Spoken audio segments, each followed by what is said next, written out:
एक बार बोलिए भारत माता की, उत्तराखंड की महान जनता की।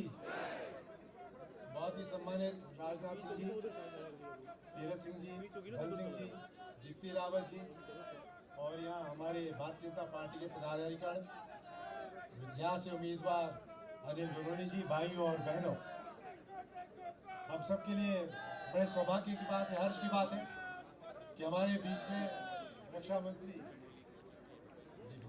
राजनाथ सिंह जी आए हैं। एक बार उनके लिए आप सब जो है सम्मान में जो है उनका अभिनंदन करें। साथियों, भाई पीछे आओ भैया। ये चुनाव है और ऐसा चुनाव भारत के इतिहास में कभी नहीं हुआ जब से हमारी आज़ादी हुई है कि जो विपक्ष है वो पहले ही अपनी हार मान चुका है। निराश है विपक्ष, हताश है विपक्ष, दिशा विहीन है विपक्ष और हर चीज को ना कहने की उनकी आदत पड़ गई है। सत्यता से स्वीकार करना वो जानते नहीं, उनको किसी में विश्वास नहीं। उनकी रामलीला में अभी आपने देखा, दिल्ली के मैदान में मीटिंग हुई, उन्होंने कहा कि मैच फिक्सिंग हो गई, पहले ही हार अपनी स्वीकार करी। जहां जिस राज्य में चुनाव जीतते हैं वहां ईवीएम ठीक है, जहां हार जाते हैं ईवीएम खराब है। जनता पे भरोसा नहीं, आप उनको वोट नहीं देते, वो सोचते हैं कि आप जो है उनको भरोसा नहीं है। साथियों, सुप्रीम कोर्ट पे भरोसा नहीं है। हमारे रक्षा मंत्री जी ने हमारी रक्षा के लिए, सुरक्षा के लिए राफेल, जो विश्व का सबसे अच्छा फाइटर एयरक्राफ्ट, उसको लाए, कहा ये गलत है। सुप्रीम कोर्ट में जांच हुई, सुप्रीम का बिल्कुल सही है, देश से माफी नहीं मांगी। और अब घोषणा पत्र में क्या कह रहे हैं, हम जांच बैठाएंगे, सुप्रीम कोर्ट पे जांच बैठाओ।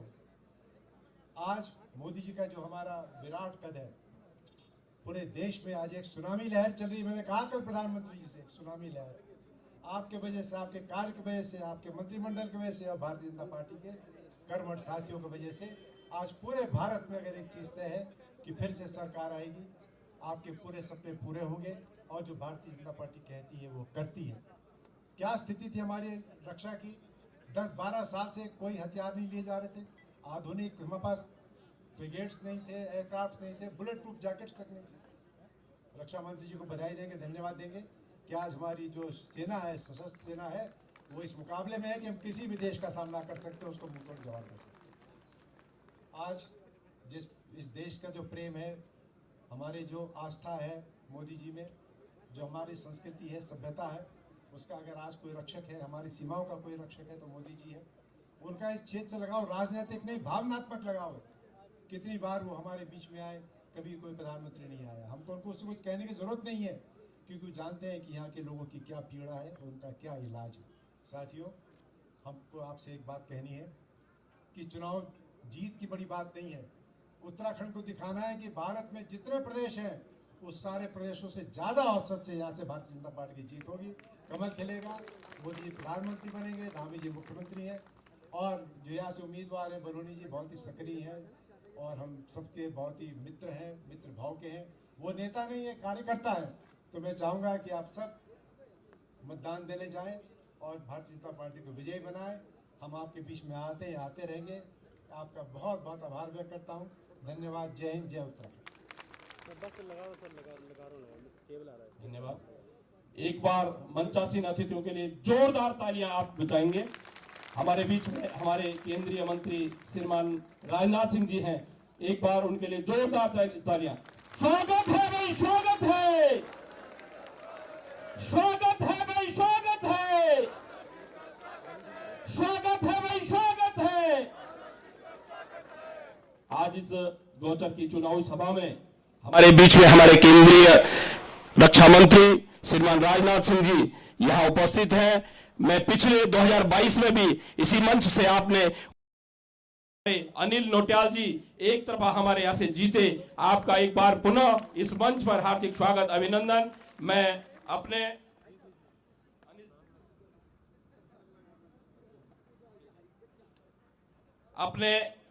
अनिल बलूनी जी से निवेदन करूंगा कि श्रीमान राजनाथ सिंह जी का बुके देकर आप स्वागत करेंगे।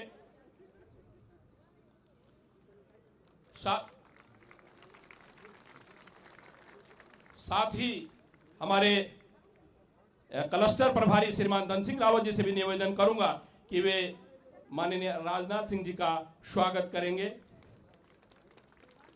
अपने यहाँ के विधायक श्रीमान अनिल नौटियाल जी से भी निवेदन करूंगा कि वे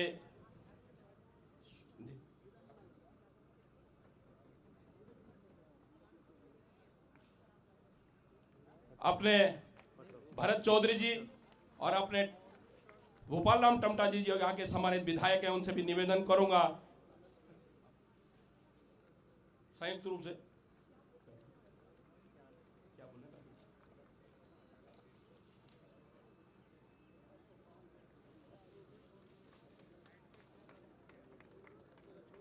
हमारे श्रीमान राजेंद्र भंडारी जी, हमारे विधायक बद्रीनाथ, आपसे भी आग्रह है कि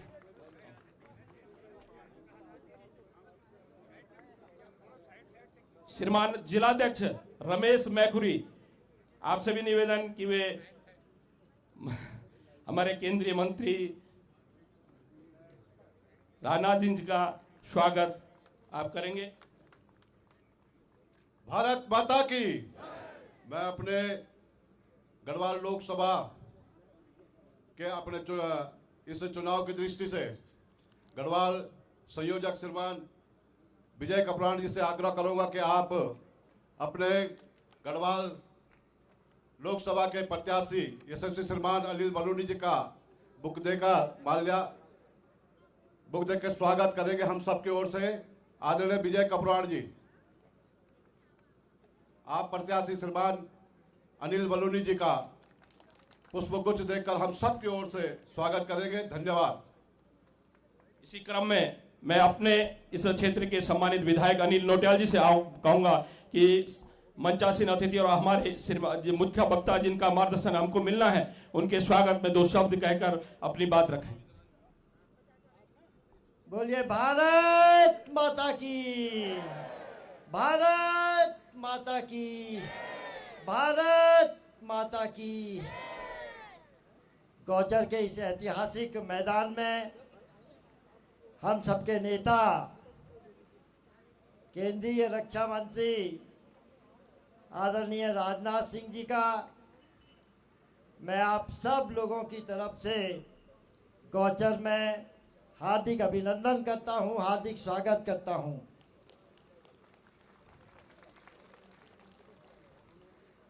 और इस लोकसभा से भारतीय जनता पार्टी के प्रत्याशी मीडिया प्रभारी राज्यसभा सांसद आदरणीय अनिल बलूनी जी, इस गढ़वाल लोकसभा के सांसद आदरणीय तीरथ सिंह रावत जी, अपने बीच में उत्तराखंड सरकार में यशस्वी मंत्री आदरणीय डॉक्टर धन सिंह रावत जी, पूर्व मुख्यमंत्री आदरणीय विजय बहुगुणा जी, अपने बीच में बद्रीनाथ के सम्मानित विधायक आदरणीय राजेंद्र भंडारी जी, रुद्रप्रयाग के सम्मानित विधायक आदरणीय भरत सिंह चौधरी जी और थराली के सम्मानित विधायक आदरणीय भोपाल राम टमटा जी, अपने जनपद चमोली के जिलाध्यक्ष आदरणीय रमेश मैखुरी जी, रुद्रप्रयाग के जिलाध्यक्ष आदरणीय महावीर पवार जी और अपने बहुत ही सम्मानित पूर्व में राज्य मंत्री रही बहन दीप्ति रावत जी, दायित्वधारी आदरणीय रमेश गढ़िया जी और मंच पर विराजमान सभी भारतीय जनता पार्टी के ज्येष्ठ कार्यकर्ता भाइयों बहनों और इस प्रांगण में उपस्थित सभी दूर दराज क्षेत्रों से आए हुए सम्मानित जनता कार्यकर्ता भाइयों बहनों, मेरा सौभाग्य है कि 2022 में आपके आशीर्वाद से मुझे विधानसभा का टिकट मिला और माननीय राजनाथ सिंह जी उस समय अपना आशीर्वाद देने हम सब लोगों के बीच में आए थे और आप सब लोगों के आशीर्वाद से विजय श्री प्राप्त हुई और एक बार पुनः गढ़वाल लोकसभा से आदरणीय अनिल बलूनी जी को अपना आशीर्वाद, अपना समर्थन, आपका सहयोग चाहिए और ऐतिहासिक जीत जो गढ़वाल लोकसभा से होनी है आप सब लोगों के आशीर्वाद से होगी, इतना हम सब लोग विश्वास व्यक्त करते हैं। और मैं एक बार पुनः मंच पर विराजमान सभी शीर्ष नेतृत्व का गौचर की इस प्रांगण में हार्दिक अभिनंदन करता हूं, हार्दिक स्वागत करता हूं। जय भारत, जय उत्तराखंड। मिल गया सीधा साफ है बिल्कुल बढ़िया डायरेक्ट है। धन्यवाद नौटियाल जी। इसी क्रम में मैं अपने क्लस्टर प्रभारी और हमारे वरिष्ठ मंत्री श्रीमान धन सिंह रावत जी से निवेदन करूंगा कि हम सबको संबोधित करेंगे। भारत माता की। एक बार सब लोग खड़े उठ के ताली बजाओ माननीय राजनाथ सिंह जी के लिए। सब लोग उठो भाई। माननीय राजनाथ सिंह जी, राजनाथ सिंह हमारा रक्षा मंत्री कैसा हो, हमारा सांसद कैसा हो। अब मैं सीधे यहाँ के लोकप्रिय सांसद अनिल बलूनी जी से निवेदन करूंगा कि वो हम सबको संबोधित करेंगे।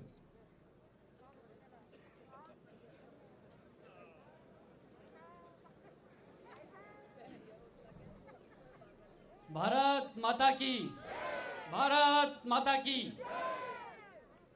मंच पर विराजमान हम सबके बहुत ही श्रद्धेय और देश के रक्षा मंत्री, हम सबके बहुत ही वरिष्ठ नेता आदरणीय राजनाथ सिंह जी, हमारे इस लोकसभा के को प्रतिनिधित्व कर रहे और हमारे नेता आदरणीय तीरथ सिंह रावत जी, हमारे पूर्व मुख्यमंत्री विजय बहुगुणा जी, धन सिंह रावत जी, अनिल नौटियाल जी, भरत चौधरी जी, गोपाल राम टमटा जी, दीप्ति रावत जी, हमारे राजेंद्र भंडारी जी, हमारे मैखुरी जी अध्यक्ष हमारे जिले के, और गढ़िया जी, और हमारे लोकसभा के सह प्रभारी विजय कपरवान जी, अन्य सभी मंच पर बैठे वरिष्ठ नेतागण और यहाँ गौचर में मौजूद सभी माताएं बहनें, हमारे कार्यकर्ता साथियों, मैं आज बहुत ही अपने आप को सौभाग्यशाली समझता हूं कि आज हमारे बहुत ही वरिष्ठ नेता और मेरे लिए बड़े ही पूज्य आदरणीय राजनाथ सिंह जी मेरे लिए चुनाव प्रचार करने यहाँ आए हैं। और मैं आप सब लोग जानते हैं राजनाथ सिंह जी हमारे इस उत्तराखंड को, हमारे इस गढ़वाल को, हमारे इस चमोली जनपद को कितना भली भांति जानते हैं। हमारे सुख दुख को, हमारी समस्याओं को, उनके समाधान के बारे में आदरणीय राजनाथ सिंह जी बहुत ही अच्छी तरीके से जानते हैं। और साथियों, मेरे लिए तो बहुत ही दिल्ली में जब भी पार्टी के अंदर मेरे लिए को बहुत ज़्यादा स्नेह आदरणीय राजनाथ जी से मिलता है। जब भी मैं किसी काम के लिए गया हूँ, मैं आप सब लोगों को बताता हूँ, जब भी मैं उत्तराखंड का कोई काम लेके जाता हूँ, आदरणीय राजनाथ सिंह जी ने 1 मिनट भी बिना गंवाए उस काम को करके दिया है। आप सबको ध्यान होगा, जब राजनाथ सिंह जी गृह मंत्री थे और मैं उनके पास गया, मैंने कहा साहब पहाड़ों में बहुत समस्या है चिकित्सा सुविधाओं की, और हमारे दूरस्थ क्षेत्रों में कुछ जगह पर एसएसबी और आईटीबीपी के हमारे हॉस्पिटल हैं। अगर हमारे लोगों को, कुछ लोगों को ओपीडी सुविधा मिल जाए तो बहुत काम होगा। तो आदरणीय राजनाथ सिंह जी ने कहा 1 मिनट के अंदर इसको ऑर्डर करके दिया और हमारे यहाँ दुर्गम क्षेत्रों में ओपीडी की सुविधा मिलनी शुरू हुई। मैं आपका आभारी हूँ मान्यवर कि आपने इस तरीके से हम लोगों के लिए किया। और जब आप रक्षा मंत्री बन गए तो मैं फिर दोबारा पहुँच गया। मैंने कहा आदरणीय मान्यवर, हमारे यहाँ पर एक डॉपलर रडार लगना है। आप सब लोगों को पता है किस तरह से बादल फटता और किस तरह से समस्याएं आती थी। और यहाँ पूरा जो हमारा बद्रीनाथ केदारनाथ का क्षेत्र है, ये लैंसडाउन में एक ऐसी जगह थी जहाँ से डॉपलर रडार से पूरा कवर होता था और सही पूर्व अनुमान और सटीक अनुमान लगता था। वहाँ पर कैंटोनमेंट होने के कारण जमीन नहीं मिल रही थी। तो मैंने मान्यवर से कहा कि आप किसी तरीके से कैंटोनमेंट की हमको जगह दिला दीजिए तो हमारा डॉपलर रडार लगेगा, हमारे चमोली रुद्रप्रयाग के लोगों को बहुत सुविधा होगी। आपने 1 भी मिनट बिना गंवाए कैंटोनमेंट को आदेश दिया कि तुरंत डॉपलर रडार यहाँ लगाया जाए और डॉपलर रडार आज लग गई है, सटीक जानकारी मिलने लग गई है। हम आपको नमन करते हैं जिस तरीके से आप उत्तराखंड के लिए लगातार चिंतित रहते हैं। और मैं आपको बताऊं, आपके मन में आज भी उत्तराखंड बिल्कुल अपना है। आप जब भी बातचीत में हो, मुझसे पार्लियामेंट में मिलते हैं तो पूछते हैं कि फला क्या कर रहा है, फला क्या कर रहा है, अरे वो उत्तराखंड में वो क्या कर रहा है। तो उत्तराखंड के लोगों के साथ आपका जैसा लगाव है वो बहुत ही अद्भुत है और हम उत्तराखंड के लोग सदैव इसके लिए आभारी रहेंगे। भाइयों बहनों, आप सब लोग जानते हैं 19 तारीख का मतदान है और 19 तारीख को हमको मोदी जी को पुनः प्रधानमंत्री चुनना है। 19 तारीख का दिन हम सब लोगों को याद रखना है और 19 तारीख के दिन शादी भी बहुत है, शादी ब्याह भी बहुत है, लेकिन सब लोग ध्यान रखिएगा उस दिन मतदान करके ही कहीं जाना है, भारी संख्या में मतदान करना है। और सब लोग जानते हैं कि मोदी जी प्रधानमंत्री बन रहे हैं, सब लोग सारी योजनाएं जानते हैं, मैं क्या क्या गिनाऊंगा आप सब लोग जानते हैं। ये माताएं बहनें, मैं जहां जहां जा रहा हूं माताएं बहनें मुझसे कह रही हैं कि हम मोदी जी का साथ कैसे कभी छोड़ सकते हैं, मोदी जी तो हमारे परिवार के हैं, मोदी जी के ना आगे कोई है ना पीछे कोई है, हम ही तो उनका परिवार हैं। सारी माताएं बहनें मुझे कह रही हैं। मैं जाता हूं कोई योजना बताता हूं उससे पहले माताएं बहनें कहती है हम कैसे भूल सकते हैं कि जब जापान, अमेरिका, इंग्लैंड, दुनिया की सारी शक्तियां विफल हो गई कोरोना के सामने, तो मोदी जी ने कहा कि ये हमारा परिवार है 140 करोड़ लोगों का, इनको 3-3 वैक्सीन लगाए। भाइयों बहनों, दुनिया में किसी देश ने करके नहीं दिया कि 3-3 वैक्सीन फ्री लगाई सब लोगों को, ये कैसे कोई भूल सकता है। हमारी माताएं बहनें कह रही हैं कि वाकई 70 सालों से सुनते थे कि महिला विधेयक पास होगा, विधायक भी महिलाएं बनेंगी, सांसद भी महिला बनेंगी, सब झूठ बोलते थे। मोदी जी ने करके दिखाया, 33% आरक्षण माताओं बहनों के लिए किया। ये माताएं बहनें मुझे खुद अपने से बताती हैं। आप सब लोग जानते हैं अब मोदी जी ने ठान लिया है, अब मोदी जी ने ठान लिया है माताओं बहनों को, जितनी माताएं बहनें सबको लखपति दीदी बनाने का। आप सब लोग बताते हैं मुझे कि मोदी जी ने ठान लिया है कि लखपति दीदी बनाना है, सबको ड्रोन दीदी बनाना है, महिलाओं के लिए तमाम तरह की सुविधाएं करनी है। आप लोग खुद ही बताते हैं कि उज्ज्वला का कनेक्शन लेने के बाद कितना लाभ महिलाओं के स्वास्थ्य में हुआ है, ये सब हम लोग जानते हैं। तो सब माताओं ने, बहनों ने तय कर लिया है कि 100% वोट भारतीय जनता पार्टी को देके अपने भाई नरेंद्र मोदी को दोबारा से प्रधानमंत्री बनाना है। सब लोगों ने ठान लिया है। सभी साथियों, आप सब जानते हैं आदरणीय राजनाथ जी विस्तार से सब बोलने वाले हैं। सब जानते हैं कि उत्तराखंड के साथ मोदी जी का कितना लगाव है, इस उत्तराखंड के साथ उनका कितना आध्यात्मिक लगाव है। जब वो प्रधानमंत्री नहीं थे, जब वो मुख्यमंत्री भी नहीं थे, जब वो राजनीति में भी नहीं थे, इन्हीं रास्तों में घूमते थे, इन्हीं यहाँ पर उनका आध्यात्मिक लगाव इस क्षेत्र के साथ है और उनका साधना स्थल ये उत्तराखंड और ये चमोली और रुद्रप्रयाग रहे हैं। हम कैसे भूल सकते हैं कि देश में अगर सबसे कहीं जाते हैं तो हमारे इस गढ़वाल में आते हैं, इस गढ़वाल के साथ उनका लगाव है और हर गढ़वाली ने तय किया कि मोदी जी को प्रधानमंत्री पुनः बनाना है और गढ़वाल के हित के लिए बनाना है। उन्होंने कहा कि अगला दशक उत्तराखंड का होगा। कल पूरा का पूरा रोड मैप बताया है कि कैसे इस उत्तराखंड में विकास करना है, कैसे इस गढ़वाल में विकास करना है, कैसे युवाओं को रोजगार देना है, कोई भी माता बहन उनका बच्चा बेरोजगार नहीं रहे, किसी भी बुजुर्ग का बच्चा बेरोजगार न रहे। मोदी जी ने अगले 5 सालों में तय किया है। आप सब लोग जानते हैं कि मोदी जी के इर्द गिर्द ये गढ़वाल के लोग, ये उत्तराखंड के लोग कितनी बड़ी संख्या में हैं। हम लोग रोज टेलीविजन चैनल पे देखते हैं, इसी गढ़वाल का बेटा अजीत डोभाल उनके साथ साथ रोज दिखता है। हम सब लोग जानते हैं आदरणीय राजनाथ जी के हम लोगों के ऊपर बड़े उपकार हैं। हम सब लोग जानते हैं कि जब पहला देश का CDS बनाना पड़ा तो मोदी जी ने जनरल बिपिन रावत को देश का पहला सेनापति बनाया। हम कैसे भूल सकते हैं जब दूसरा सेनापति बनाने का नंबर आया तो जनरल अनिल चौहान, वो भी इसी मिट्टी के थे। जब रॉ का चीफ बनाना हुआ तो अनिल धस्माना थे। जब कोस्ट गार्ड का चीफ बनाना तो राजेंद्र सिंह थे। जब NTRO का डॉक्टर जोशी को बनाया, पूरे देश की सुरक्षा इस उत्तराखंड के हाथ में दे दी मोदी जी ने। हम कैसे इसको भूल सकते हैं। और इसके बदले में हम मोदी जी को वोट देके प्रधानमंत्री बनाने का हम लोगों ने संकल्प लिया है और हमने तय किया है कि पूरी तरीके से मोदी जी के साथ चल के उनको प्रधानमंत्री बना के इस गढ़वाल के हित में काम करना है। साथियों, हम गढ़वाल के लोग कभी भूल नहीं सकते हैं, हम उस अपमान को कभी नहीं भूल सकते हैं जब उत्तराखंड बनाने का विरोध किया था। जब उत्तराखंड बनाने का इस कांग्रेस पार्टी ने विरोध किया था, आदरणीय राजनाथ सिंह जी थे, इन्होंने कहा कि नहीं उत्तराखंड बनेगा, उत्तराखंड के लोगों की मांग जायज है और पूरी कांग्रेस ने विरोध किया। हम जब कांग्रेस का कोई 1-2 लोग बचे हैं, वैसे तो सब लोग शामिल हो चुके हैं, लेकिन जो बचे हैं उनसे जरूर पूछिएगा कि उत्तराखंड बनाने का विरोध क्यों किया था, उत्तराखंड के खिलाफ क्यों बोला था। पूछिएगा जरूर, कोई कांग्रेसी आएगा तो क्यों तुमने, जरूर पूछेगा कि हमारे बेटे, हमारा शेर जनरल बिपिन रावत को गाली क्यों की दी थी। क्यों गली का गुंडा कहा था, क्यों उनके शौर्य पर प्रश्न चिन्ह उठाया था, क्यों सर्जिकल स्ट्राइक पर प्रश्न चिन्ह उठाया था, ये जरूर पूछेगा आप लोग। और ये कांग्रेस के जो प्रत्याशी घूम रहे हैं, ये पांचों के पांचों प्रत्याशी, इनसे पूछेगा कि राहुल गांधी जी से क्यों नहीं पूछा कि जब हमारे गढ़वाल के बेटे को गाली दे रहे थे तुमने इस्तीफा क्यों नहीं दिया, तुमने माफी क्यों नहीं मांगी। जरूर पूछेगा कोई कांग्रेसी अगर मिल जाए, जरूर पूछेगा कि हमारे भगवान राम का अनादर क्यों किया था। हम गए, माननीय राजनाथ सिंह जी और सब लोगों ने बोला कि राम मंदिर बन रहा है, हम लोग सब लोग जाएंगे, और हमने निमंत्रण दिया राहुल गांधी जी को, सोनिया गांधी जी को।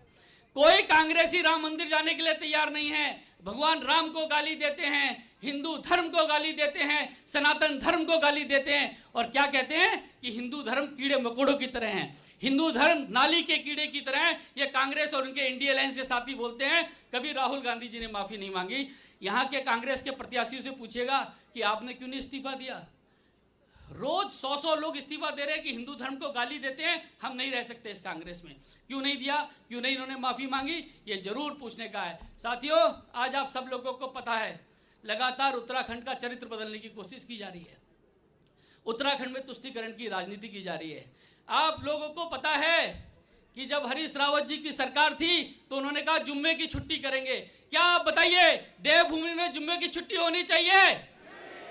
जुम्मे की छुट्टी की घोषणा करते हैं। और जो कांग्रेस के यहाँ के प्रत्याशी हैं, जब वो प्रदेश के अध्यक्ष थे पिछले चुनाव में, 2022 के चुनाव में, जब अनिल नौटियाल जी चुनाव लड़ रहे थे, तो उन्होंने कहा कि उत्तराखंड में मुस्लिम यूनिवर्सिटी खुलनी चाहिए। आप बताइए, क्या देवभूमि में मुस्लिम यूनिवर्सिटी खुलनी चाहिए? ऐसे लोगों को जवाब देना चाहिए। इसलिए साथियों, संकल्प ले लीजिए। और आप लोगों को मैं विश्वास दिलाता हूं, आप लोगों को मैं विश्वास दिलाता हूं, आप 19 तारीख तक पसीना बहाइए, 19 तारीख तक मेहनत कीजिए। आपके पसीने को मैं ब्याज सहित वापस करूंगा, यहां विकास के माध्यम से और विकास के करके। आप सब लोगों को, कांग्रेस खत्म हो चुकी है,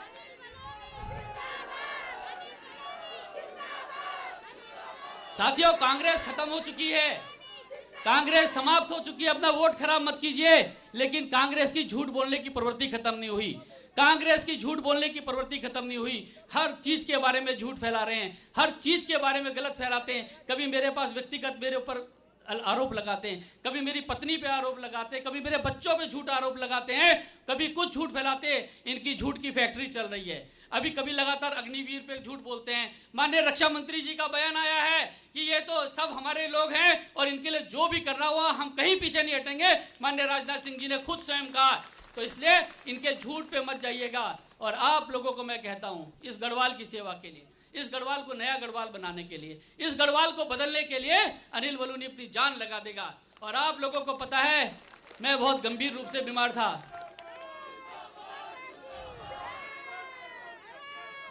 आप लोगों को पता है, मैं बहुत गंभीर रूप से बीमार था, मेरी जीवन चला गया था, और मैं लौट के आया हूं मातृभूमि का ऋण चुकाने के लिए। और आप लोगों को कह के जाता हूं, मेरे जीवन का क्षण क्षण और मेरे जीवन का, शरीर का कण कण इस गढ़वाल की सेवा करेगा। यहाँ लोगों की सेवा के लिए मैं लौट के आया हूं। आप लोग 19 तारीख तक मेरा साथ दीजिए, और 19 तारीख के बाद अनिल बलूनी आपके सेवक की तरह आपके लिए काम करेगा। आप माननीय राजनाथ सिंह जी को सुनने के लिए बैठे हैं। मैं अपनी बात को इतना कहकर समाप्त करता हूं। भारत माता की। धन्यवाद बलूनी जी, आपने विस्तार से, और मैं आपको विश्वास के साथ कहना चाह रहा हूं कि राज्यसभा सांसद रहते हुए भी आपने अनगिनत काम किए हैं। अभी हमारे जो वक्ता थे, आपके बारे में विस्तार से उन्होंने बताया कि आपने क्या क्या काम किए। तो ऐसे बलूनी जी हमारे बीच में थे, उन्होंने अपनी बात रखी। और अब जिनको मैं कहने जा रहा हूं, उनका नाता इस उत्तराखंड से है। हमारे श्रीमान राजनाथ सिंह जी, उनकी बहू हमारे उत्तराखंड से है, और निरंतर आपका सहयोग हमारे क्षेत्र को मिलता रहता है। हमारे बहुत सारे वरिष्ठ और हमारे अन्य दलों के लोग हमारी पार्टी में शामिल होने आज जा रहे हैं। मैं पहले अपने राजनाथ सिंह जी से निवेदन करूंगा वो बोले, और उसके बाद उन्हीं के सानिध्य में हम सबको यहाँ शामिल करने जा रहे हैं। तो मैं आपका आशीर्वाद हम सबको मिले श्रीमान राजनाथ सिंह जी पर, हम सबको संबोधित करेंगे।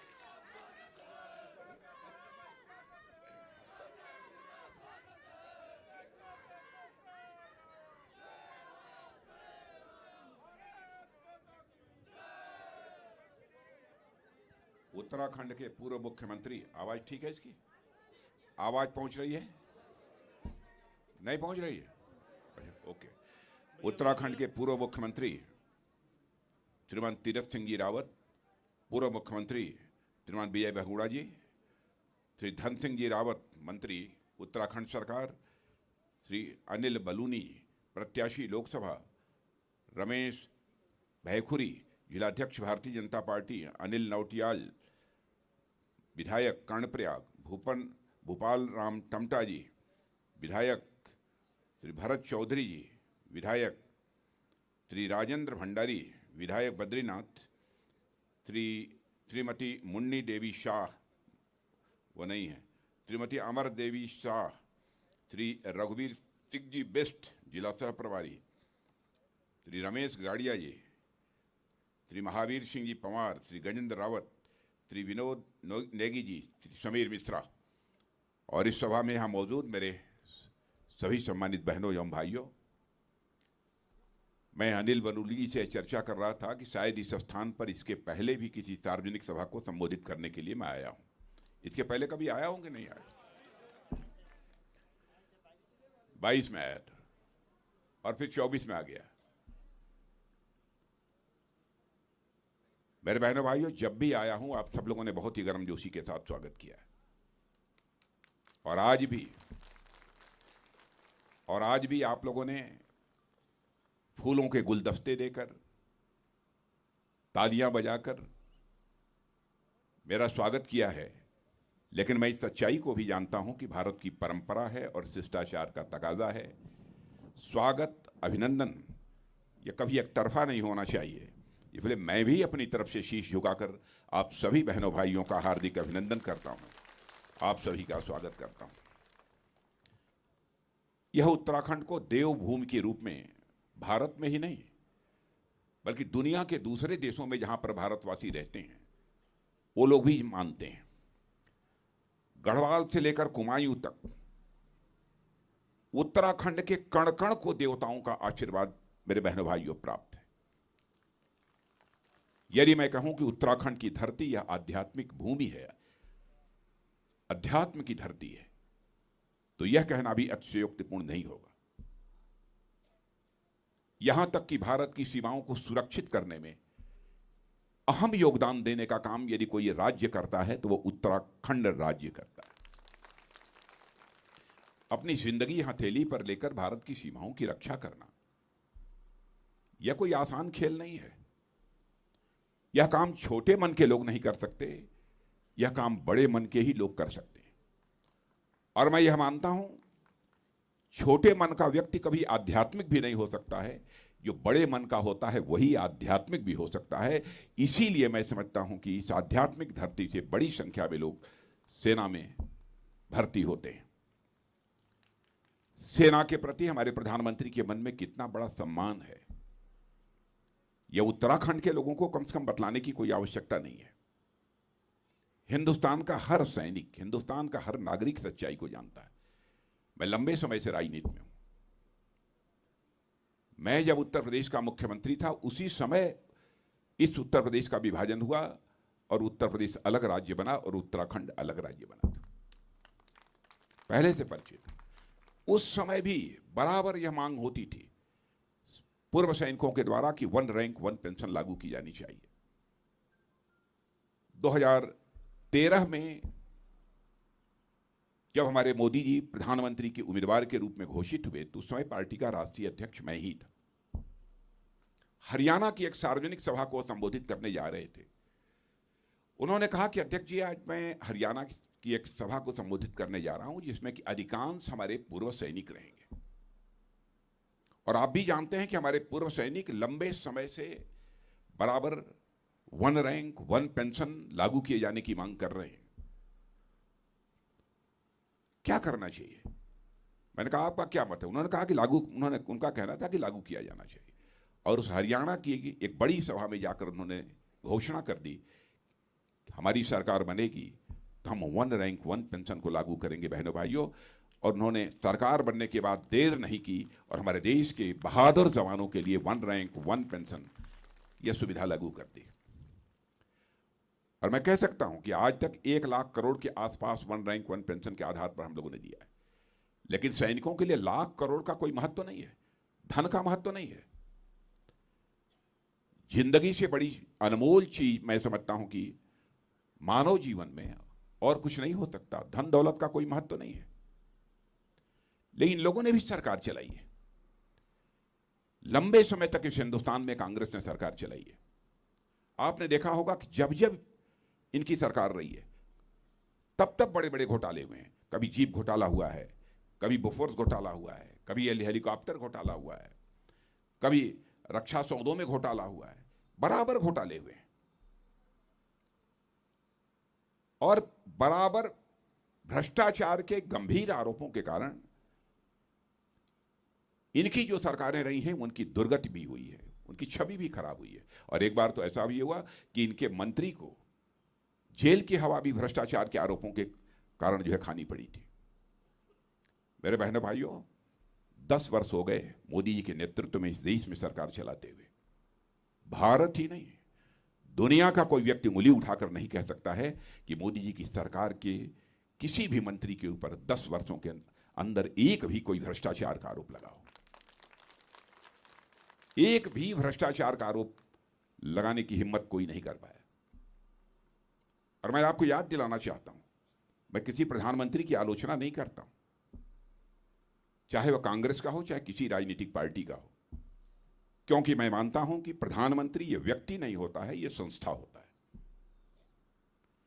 एक बार राजीव गांधी जी ने बड़ी ईमानदारी के साथ यह स्वीकार किया कि मैं क्या करूं, मैं दिल्ली से 100 पैसा भेजता हूं खजाने से, लेकिन लोगों के पास पहुंचते पहुंचते बामुश्किल 14 पैसा पहुंच पाता है। 86 पैसा यह भ्रष्टाचार की भेंट चढ़ जाता है। किसी ने इस चुनौती को स्वीकार नहीं किया। हम लोगों की सरकार बनी, जो पहली मीटिंग हुई थी मेरे बहनों भाइयों, भारत के गृह मंत्री के नाते प्रधानमंत्री जी के साथ स्वयं भी मैं मौजूद था, अधिकारियों की बैठक ले रहे थे। वो कह रहे थे कि सभी के जनधन खाते खोले जाने चाहिए, जितने भी भारत के नागरिक हैं सबके जनधन खाते खोले जाने चाहिए।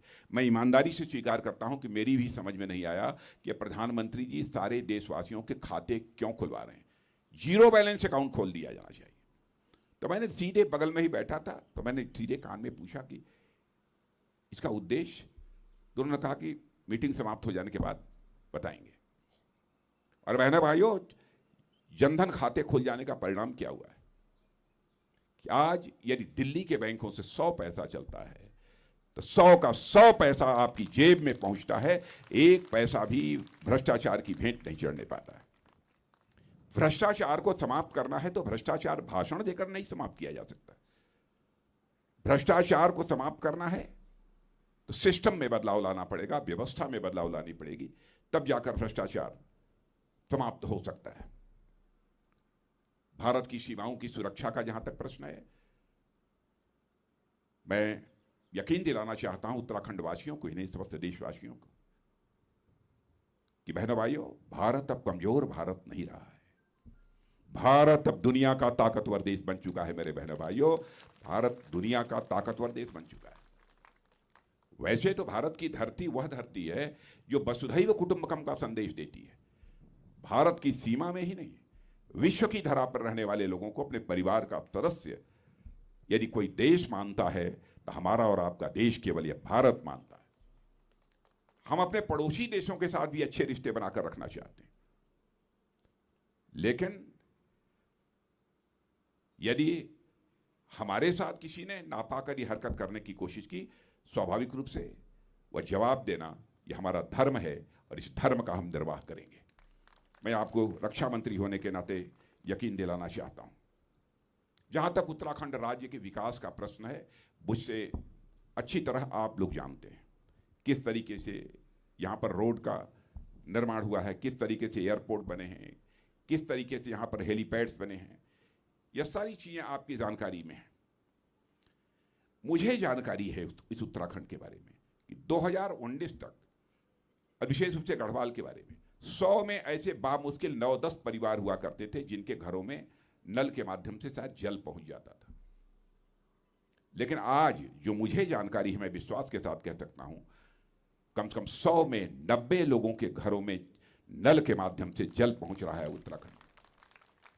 माताएं बहनें दूर दराज से घड़े के ऊपर घड़ा पानी से भरा हुआ लेकर अपने घरों में आती थी और पानी की जो आवश्यकता को वह पूरा करती थी। उस संकट से भी यदि किसी ने निजात दिलाई है तो हमारे प्रधानमंत्री ने दिलाई है। प्रधानमंत्री की सारी उपलब्धियों की मैं चर्चा करूंगा तो मैं केवल इसी पर भाषण करता रह जाऊंगा।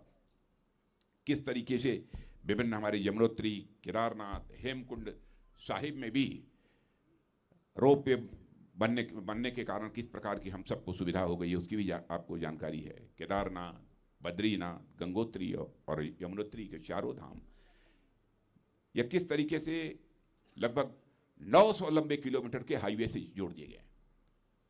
माने इस प्रकार की मौलिक सोच मैं दावे के साथ कह सकता हूं कि भारत में किसी नेता की नहीं है। यदि किसी नेता की है तो हमारे और आपके प्रधानमंत्री मोदी जी की है। मेरे बहनों भाई,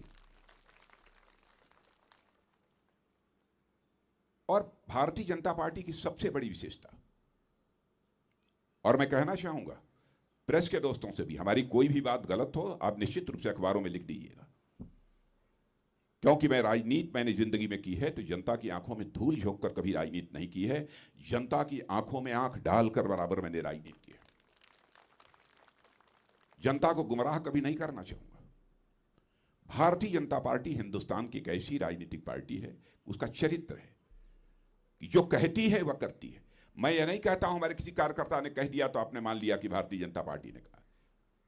चुनाव होता है, घोषणा पत्र तैयार करते हैं, नेतृत्व मिल बैठकर उस पर विचार करता है, तब घोषणा पत्र तैयार होता है। पूरी सावधानी हम लोग बरतते हैं कि घोषणा पत्र में जो भी कहा जाए अक्षरशः उसका पालन किया जाना चाहिए। चाहे 2014 का घोषणा पत्र रहा हो, 19 का घोषणा पत्र रहा हो।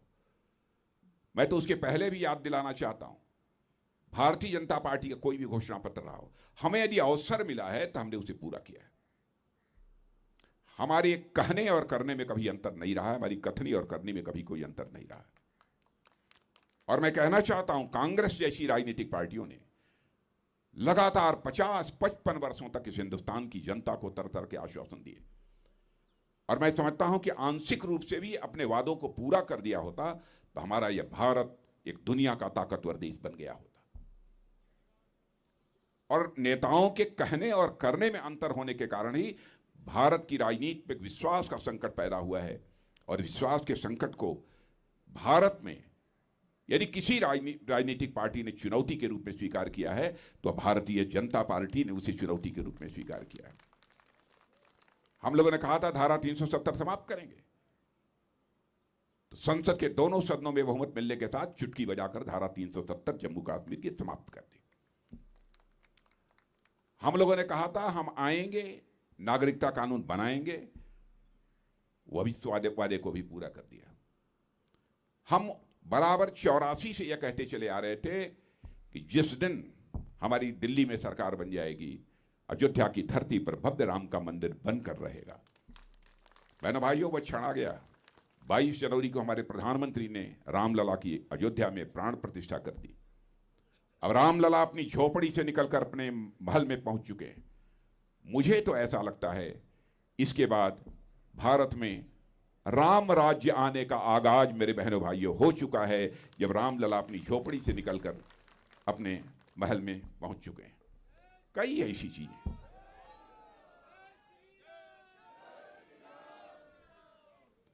यानी जो भी हम लोगों ने कहा है उसका अक्षरशः पालन किया है। और इस सच्चाई को भी कोई नकार नहीं सकता है कि जब से मोदी जी भारत के प्रधानमंत्री बने हैं, अंतर्राष्ट्रीय जगत में भारत की प्रतिष्ठा बढ़ी है, भारत का कद बढ़ा है।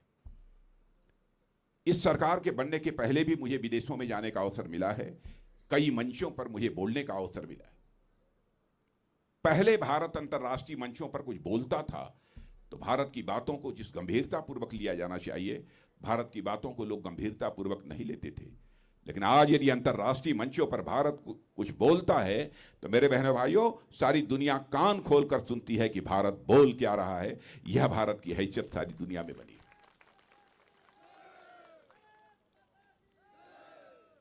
और यहां तक कि दुनिया के विभिन्न देशों के राष्ट्राध्यक्ष अब यह कहने लगे हैं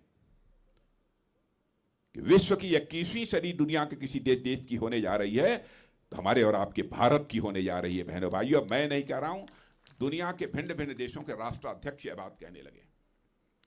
कल मैं मध्य प्रदेश की सार्वजनिक सभाओं को संबोधित करने के लिए जा रहा था और मैं वहां उतरा था इलाहाबाद में प्लेन से, वहां से हेलीकॉप्टर पकड़कर मुझे जाना था।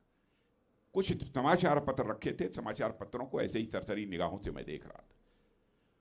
मैंने अमेरिका के एम्बेसडर का, जिनका नाम एरिक गार्सेटी है, उनका एक वक्तव्य एक मंच पर बोलते हुए उन्होंने कहा था, अगर आप भविष्य को महसूस करना चाहते हैं तो दुनिया के दूसरे देशों के लोगों से कह रहे हैं, यदि आप भारत के भविष्य को महसूस करना चाहते हैं तो आप भारत आएं।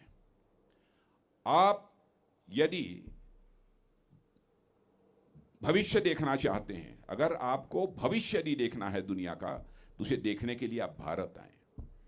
उन्होंने यह भी कहा कि अगर भविष्य पर आप काम करना चाहते हैं तब भी दुनिया के लोग आप भारत आओ। यह मैं नहीं कह रहा हूं, यह अमेरिका के जो राजदूत हैं उन्होंने एक कार्यक्रम में बोलते हुए यह कहा था।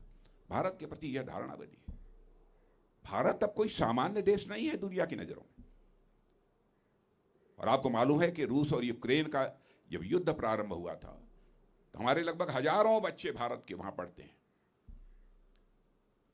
रूस की तरफ से भी मिसाइल चल रही थी, यूक्रेन की तरफ से भी मिसाइलें चल रही थी।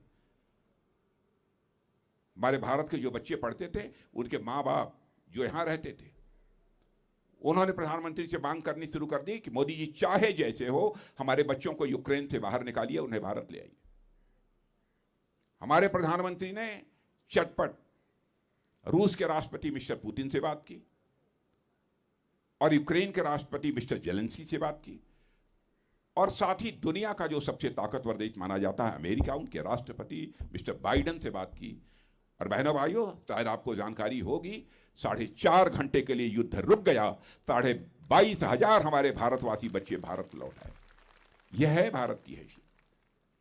इस कोरोना की चर्चा कर रहे थे हमारे अनिल बलूनी जी। बहनों भाइयों, हमारे यहां वैक्सीन नहीं बनती थी। स्वयं वैज्ञानिकों से मिलकर उनके पास जाकर उनकी हौसला अफजाई करने का काम हमारे प्रधानमंत्री ने किया था।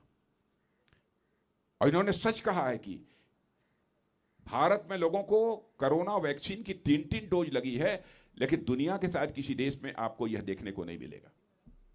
कहीं 2 लगी है, कहीं 1 लगी है। मैं तो दावे के साथ कहता हूं अमेरिका में भी आपको देखने को नहीं मिलेगा। यह हैसियत है भारत की। भारत हर मामले में आत्मनिर्भर भी होता जा रहा है। मैं रक्षा मंत्री हूं, रक्षा मंत्री होने के नाते भी मैं आपको बतला रहा हूं, पहले हर चीज दुनिया के दूसरे देशों से हम आयात करते थे, मंगाते थे। तो गोले, मिसाइल, हर चीज दुनिया के देशों से मंगाते थे। आज भारत बहुत सारे इस प्रकार की चीजें, हथियार, गोले, बारूद, मिसाइल, यह सब भारत की धरती पर बना रहा है और भारतवासियों के हाथों से बना रहा है। पहले हम 600 करोड़ रुपए का केवल एक्सपोर्ट करते थे रक्षा सामग्री का। और बहनों भाइयों, आपको जानकर खुशी होगी कि 7 साल के अंदर ही वह करिश्मा हो गया कि हमने 21,000 करोड़ रुपए से ज्यादा का एक्सपोर्ट किया है, दुनिया के दूसरे देशों को मुहैया कराया है। यह करिश्माई काम में भारत की धरती पर हुआ है। और मैं यह भी बतलाना चाहता हूं, फाइटर प्लेन का इंजन भी 1 साल के अंदर भारत में बनेगा, भारत की धरती पर बनेगा और भारतवासियों के हाथे से बनेगा। कांग्रेस का जहां तक सवाल है, कांग्रेस के बारे में आप सभी लोग परिचित हैं। अनिल बलूनी जी ने भी उसकी जानकारी दी और हमारे बहुगुणा जी, उन्होंने भी इसके संबंध में जानकारी दी। मुझे ज्यादा कुछ नहीं कहना है, लेकिन कांग्रेस के बारे में तो मुझे लगता है कि 2024 चुनाव हो जाने के कुछ वर्षों के बाद लोग यदि पूछेंगे, कांग्रेस का नाम लेंगे, तो शायद बच्चे कहेंगे कौन कांग्रेस।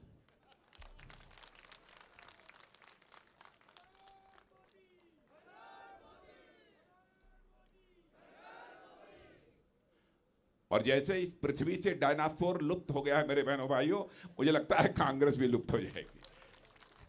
यह हालत हो गई इन लोगों की।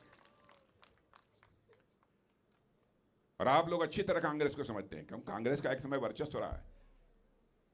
और हमारे हरीश रावत जी हमारे भाई हैं, मैं बहुत सम्मान करता हूं हरीश रावत जी का। अब हरीश रावत जी ने भी कह दिया कांग्रेस सुस्त हो गई है, पस्त हो गई है।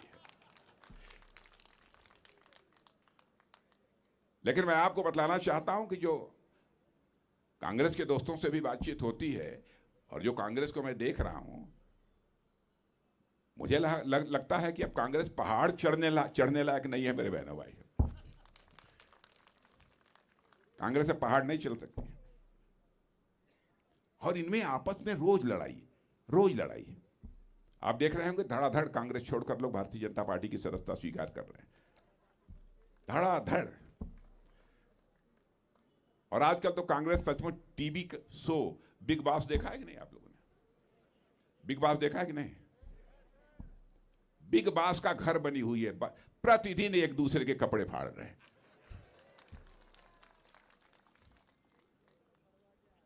यह हालत है कांग्रेस की। बलूनी जी का जहां तक प्रश्न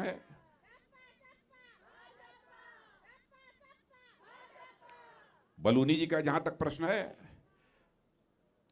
आप सभी बलूनी जी से अच्छी तरह परिचित हैं। और जो पहले बहुत नजदीक से परिचित नहीं रहे होंगे, इस चुनाव के दौरान उनका परिचय हो गया होगा। बहनों भाइयों, हमारे अनिल बलूनी बहुत ही सधे हुए और मजे हुए एक वक्ता भी हैं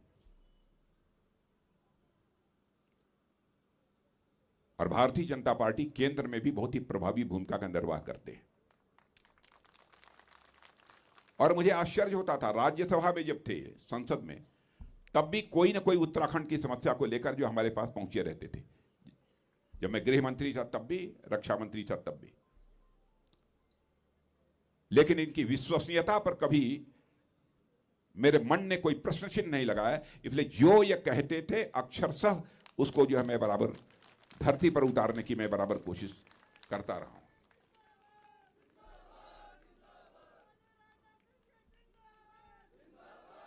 और इनके बारे में एक जानकारी मुझे यह भी है, इगास जैसा त्योहार उत्तराखंड का लगभग लुप्त होता जा रहा है।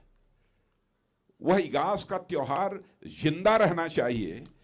यहां पर उत्तराखंड की परंपरा, उत्तराखंड की संस्कृति कि कोई चीज लुप्त नहीं होनी चाहिए, इसकी भी चिंता करते हुए मैंने इन्हें देखा है।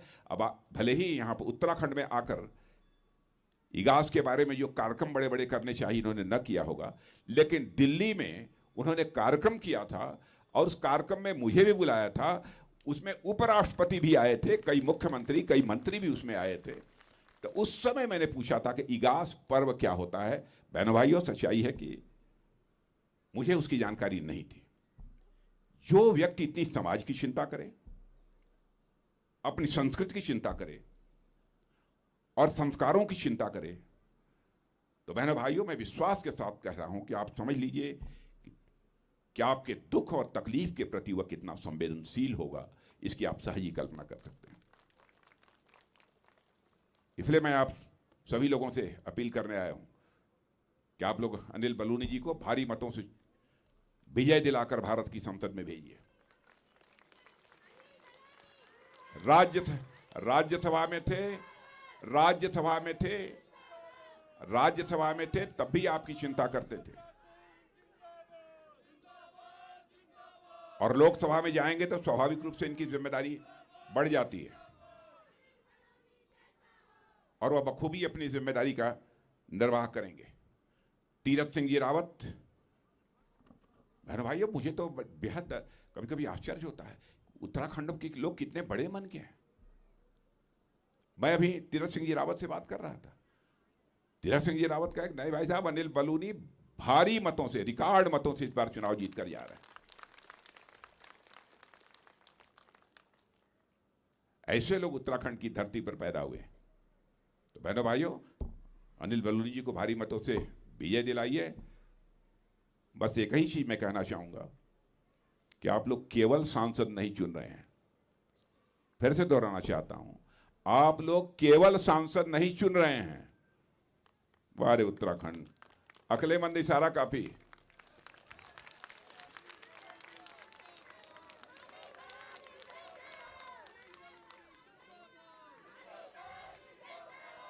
और फिर आपसे मिलेंगे। बोलिए भारत माता की, भारत माता की। बहुत बहुत धन्यवाद। धन्यवाद। माननीय राजनाथ सिंह जी का हमें मार्गदर्शन मिला, आपका आशीर्वाद मिला और विधिवत आपने हमारे आज हमारे इस भारतीय जनता पार्टी परिवार में श्रीमान विजय प्रसाद डिमरी पीसीसी सदस्य कांग्रेस के आज भारतीय जनता पार्टी की सदस्य ले रहे हैं। मैं उनके मंच पर बुलाना चाह रहा हूं, जल्दी आ जाओ, जल्दी आ जाओ। साथ ही हमारे महादेव प्रसाद बहुगुणा